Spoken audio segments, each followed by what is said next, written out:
வணக்கம் அன்பு சொந்தங்களுக்கு இது காயத்ரி சர்வீஸ் சென்டர். இன்றைக்கி பார்த்தீங்கன்னா ஒரு பிரீத்தி எக்ஸ்ப்ரோ மிக்ஸ் தான் பார்க்குறீங்க. பட் நம்ம நண்பர் வந்து ஒர்க் ஆகலை, புதுசு வாங்கி கரெக்டாக ஒரு 10 மாதம் தான் ஆச்சு. பட் வாரண்டியில் தான் இருக்குது. பட் இருந்தாலும் அவங்களுக்கு கம்பெனியில் போய் கொடுத்து சர்வீஸ் பண்ணுறதுக்கு டைம் இல்லாதனால நம்மகிட்ட கொடுத்துருக்காங்க. என்ன ப்ராப்ளங்கிறது தெரில. நான் மிக்ஸி வந்து பார்த்திங்கன்னா தான் இப்போ லைனில் தான் இருக்குது. பட் ஒர்க் ஆகலை.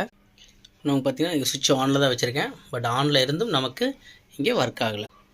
சுவிட்ச் நம்ம என்ன கம்ப்ளைண்ட் தெரியல, என்னென்னு நம்ம கண்டிப்பாக பார்த்துக்கலாம். இந்த ஃபுல் வீடியோ பார்க்கணுன்னா கண்டிப்பாக நம்ம சேனலை ஸ்கிப் பண்ணால் பாருங்கள். கண்டிப்பாக இந்த ஃபுல் வீடியோ அப்லோட் பண்ணுறேன். கண்டிப்பாக இந்த வீடியோ உங்களுக்கு பயனுள்ளதாக இருக்கும்னு நினைக்கிறேன். புதுசாக பார்க்குற நண்பர்கள் நம்ம சேனல் சப்ஸ்கிரைப் பண்ணிட்டு பாருங்கள். நான் வீடியோக்கு லைக் கொடுத்துட்டு பாருங்கள். உங்களுக்கு இது ஒரு டவுட்னா நம்மளோட வாட்ஸ்அப் நம்பர் நம்மளுடைய ஸ்க்ரீன்லேயே இருக்குது. வாட்ஸ்அப் பண்ணுங்கள். கண்டிப்பாக உங்களுக்கு நான் ரிப்ளை பண்ணுறேன். எந்த ஒரு காரணத்திலும் நான் சொல்கிறத கரெக்டாக ஃபாலோ பண்ணுங்கள். நீங்கள் பண்ணது சரிதானு ஒரு தடவை 2 தடவை பார்த்துட்டு அதுக்கப்புறம் மெயின் ஃப்ளக்கை ஆன் பண்ணி பாருங்கள். ஒயர் மாற்றி கொடுத்து எங்கே ஷார்ட் ஆகிடுச்சுன்னா காயில் பர்ன் ஆகக்கூடிய வாய்ப்புகள் நிறையா இருக்குது. பார்த்து நிதானமாக வேலை செய்யுங்க.